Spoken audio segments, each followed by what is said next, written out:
If you want your vector artwork to look less computerized and more human, the vector brush tool is the way to go. You can add realistic textures to your designs and even create your own brushes. So let's look at the vector brush tool in Affinity Designer. What's up guys, it's Trent, and today we're going to be talking about the vector brush tool. Now, given your background, you may have different expectations of what a vector brush tool should do, and we'll get to that, but let's first start off with some of the basics of how to use this feature in Affinity Designer. Now, to begin with, one thing you want to do is turn on the brush menu, which is here under Window, Brushes. And this is going to give you a list of all the possible brushes you can use. So you have acrylics, dry media, all sorts of other ones you can use. I won't go through all of them because this will be another long video, but these are the options you have by default. Later on in the video, I will show you how to create your own, so stay tuned for that. But what I'll do right now is select something basic, like let's do acrylic and just do acrylic stroke. Now, the way to actually make brush strokes for the vector brush tool is to select this vector brush tool over here, hotkey B. And what I can do now is I can actually make brush strokes for this tool. And you can see if I select different mediums, I have different effects. There's all sorts of paints. There's even some inks. I'm going to use the bracket keys to make the cursor bigger and smaller so you can see it. So this is kind of like a nice thick ink one I have going here. Let's see what else we have. We have oils. There's all sorts of different behaviors for the different brushes. Now, what's really interesting about this tool, and it's what puts the vector in vector brush, is if I draw some path here, let's go do something kind of wavy and crazy. If I select the node tool, I can at any point actually dynamically change the direction of my path. So this is really one of the powerful features of this tool. And actually, once you have a stroke like this defined, you can even go and change the type of brush that made it. So I could change this to one of the dry media ones, pastel it looks like. I'll select one of the oil ones here, and it's all dynamic and editable going forward. Now, to give you a couple other basic operations with this tool, if I hold shift, I can draw in a straight line. So I can go sideways, I can go up and down, I can go diagonal as well. And of course, I can actually change the color too. You're going to want to make sure you have the stroke part here selected to change the color. So I'll do that. If I didn't have that selected, let me show you what will happen because you might run into this problem. Let me draw something like this. If I had the fill color selected and I had my brush selected, watch what will happen. It'll fill in like that. So if you ever see this kind of issue, probably it means you're on the fill option instead of the stroke option. So I'll just remove the fill here. Maybe this is what you want, but usually it's not for me. I'll just disable this and I'll go back to my stroke here, and that's where you can actually change the color. Now, for my vector brush tool, like all the tools in Affinity Designer, you have a wide range of options you can use up here. For example, one is the stabilizer. Now, we saw this in another video for the knife tool. If you actually use the stabilizer, it's almost like you're kind of dragging along a path. If you see this little red string here, let me make that longer so it is more obvious. I'll exaggerate it. So this can sometimes be an easier way to actually draw specific shapes, like this concept of a string being pulled around. So that is what the default stabilizer does. And you can also do the window mode where it kind of does this rolling average to kind of figure out where your path should be. I usually do, if I'm going to use this tool, I usually use the rope mode, but the window mode is also there for you. Now, something that's going to have the biggest effect on your brush is this controller type here. So by default, it's none. So the stroke always kind of does the same thing if I do none, but I can change it to velocity here. So this is the velocity of your mouse or your control input. Now, the velocity is going to depend actually a lot more on the brush's variance here. So if you double click on a brush, you can change some of its properties. So there's the width, and this by default was actually this here. So let me change the size variance a bit. And now when I go faster, you can see a little bit more of an effect with the velocity. So let me change it back to 0 for the size variance. Now you're not seeing as much of a difference.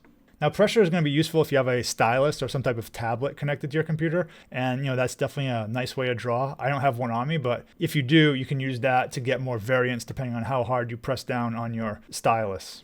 Let me just point out something that might confuse you because it confused me at first. If you look at my color right now, it's black. So my stroke should be black. But when I actually draw a line, it's gray. And what's happening here? Well, what's actually happening here is this stroke is somewhat opaque. So if I draw another line on it, you can see it actually is getting darker there. But this is because I have velocity selected. So if I have none, we're back to pure black again. So this doesn't happen with all the brushes. So some of them, they will do full black even if you do velocity. And basically this is going to be due to one of the brush settings, which is the opacity variance. So if I go to 100, I get gray here. But now if I go back and I change it to 0, I get pure black. And you can actually see if you go to the oils, by default, a lot of them are actually opacity variance of 0 to begin with. So that's why those ones do look black. But just something to keep in mind if you're kind of seeing things you're not expecting. And this preview window here will give you an idea of the opacity variance. You can see some of these are actually fading, these strokes. But if I go to one that's not, they're looking pretty solid here. Now I've used the word stroke a couple times in this video so far, and you can literally think of a brush stroke as a Affinity Designer stroke. So let me make a line. And what happens is if I select this, if you go to your stroke menu, you can see that you have this brush option selected here. And I can just convert this to a normal stroke if I want. I can go to straight line. I can go to dotted. But in reality, all you're doing when you make a brush stroke is you're just having a line with a specific brush stroke type on it. So depending on what you do, some of these options are supported. The cap will have a little bit of an effect too, the width, things like that. You can even put like an arrow on the end if you want. So that's something cool. And not only that, but if I draw a standard shape, I can also apply the brush stroke to this stroke here. So I have my square selected. Right now it's the straight line. I can just go to brush and I can change it to something else. So let's say I want it to be like an ink drawn square. So you can get these different effects here. And by the way, if you want the stroke to stay constant, you can say scale with object. So this will resize it in proportion to your shape, or you can uncheck that and it'll keep the same size. But you can get lots of really interesting like hand-drawn effects here. Let me do a star. It's definitely a good way to make things look a little more organic and less computerized. And by the way, implied in what I said about the stroke is that if you use the pen tool to make marks, you can also change the stroke of your pen stroke to be a brush. So let's go here. I can change that there. I can change the color. So anything you created with the pen tool can also have a brush stroke applied to it. So we've seen basic usage of the brushes, but what are the brushes really made of? Well, this is the part where the vector in vector brush can be a little misleading for some people. In reality, these brushes are really just taking a bitmap image and drawing it along a path. So in many situations, this is fine, but in actuality, these strokes really aren't infinitely scalable. So if I zoom into this stroke here, you'll see that it's not infinitely scalable like a true vector would be. You are seeing kind of the aliasing here that you get from raster effects. And you can't like expand it or anything like that. Like you can do expand stroke, but you're not actually converting it to a vector at all. It's still just going to be a bitmap along a path. Now maybe this matters. In most cases it probably doesn't, but it can be a bit of a shortcoming compared to some other programs that use vector brushes. All right, let's talk about how to make our own brushes. And as I said in the last section, the brushes are just built from a bitmap image. So when making our own brushes, really we're just going to be creating a PNG file that ultimately we're going to use for our brush. So let's do that now. I'll create a new file in Affinity Designer and I'll just make it, let's say pixels. I'll just make it 900 by 900. I'm just gonna make a very simple RGB brush where I just use red, green, and blue. I think this will demonstrate some basic usage, and I'll create another brush later as another example. So let's just use this as our pattern. Let's see, I'll do File, Export, PNG is good, and I'll just export the PNG here. Now I can create the brush immediately, but a good practice is to create your own category first. So I'll create my own category. I'll just call it My Test Brushes. And then you can see in the list here, there's my test brushes in addition to all the default ones. So it's just kind of a good way to organize things. So I'll select my test brushes. And now what I'll do is from the drop-down menu here, I'll select New Textured Image Brush. So let's select that. And I'll select Brush 1. So I'll select my brush here and I'll start drawing. And you notice something strange, which is that it's purple. Well, that's because I have this stroke color selected here. So let me disable that. And now you can see I'm getting my color back. So that's something to remember when you're doing an image brush. If you want it to actually not have another color on it, have the stroke disabled. So I can draw the path all over the place. Like I said, I can hold shift to make it locked in certain directions. Now what you'll often notice is as you're drawing it, it doesn't really settle on the final image of the brush until you kind of let go of the thing. So don't freak out too much if it doesn't look good. But we'll talk about how to fix some of these other problems in a bit. Now with my brush, I can customize all the settings I could with the other brushes. So if I double click on it, you see I can have the opacity variance here, so you get a bit of a fade effect, kind of size variance, so that'll affect my mouse velocity.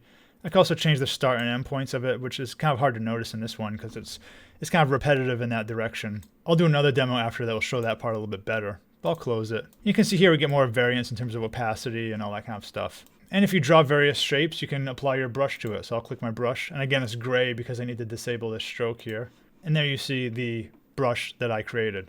So the brush I just created was an image brush, which is really good if you have like an exact image where you want to keep the colors and you just want a brush that can repeat that image along a path.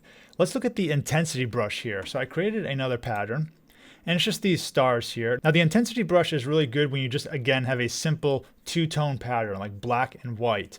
Now, contrary to what it looks like here, the white is actually going to be my solid part and the black is going to be the invisible part. If that doesn't make sense, let's go through the example so you can see it. So I exported this as a PNG and let's go back to our document and create a new brush. So I'll go new textured intensity brush and I'll select our black and white stars here. And we have the pattern here, so let's draw it with our brush. Let me make it bigger. So let me draw a path here. And you can see right away it doesn't look that great. So for this particular situation, we want to tweak the settings a little bit. So let me open it here.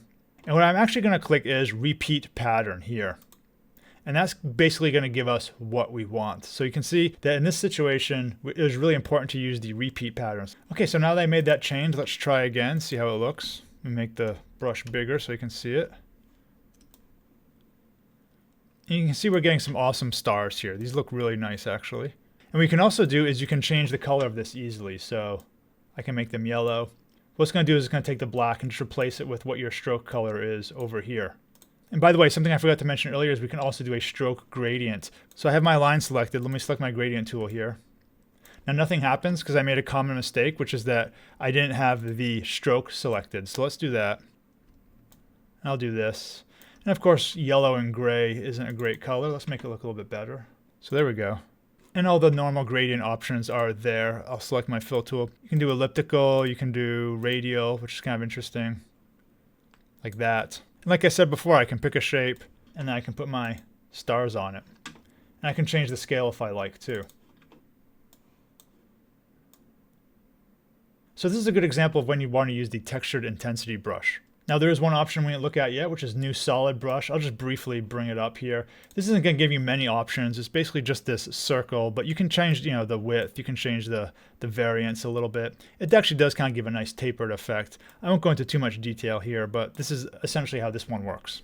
And if you create a brush and you don't like it, of course you can just right click on it and say delete brush.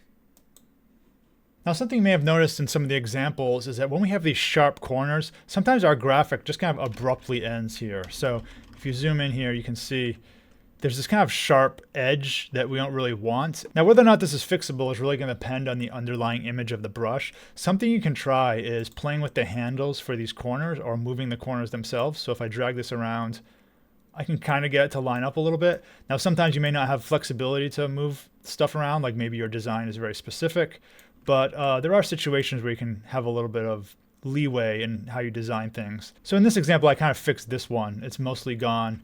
It's not as noticeable as it was before. But I think that's just one way to do it. So if we look at my other graphic here, if I do a big shape, sometimes it's going to depend. Like here, is there a way I can fix this? A little bit, I kind of can fix it. Over here, I can tweak this a little bit. But what I really recommend is using the node tool and just kind of using the handles and seeing if any of those adjustments will fix it. So what do you think of the vector brush tool? Is this something you've used or something you will use? Does it compare to the vector brush tool you've used in any other programs? Let me know down in the comments. As always, thanks for watching and see you in the next video.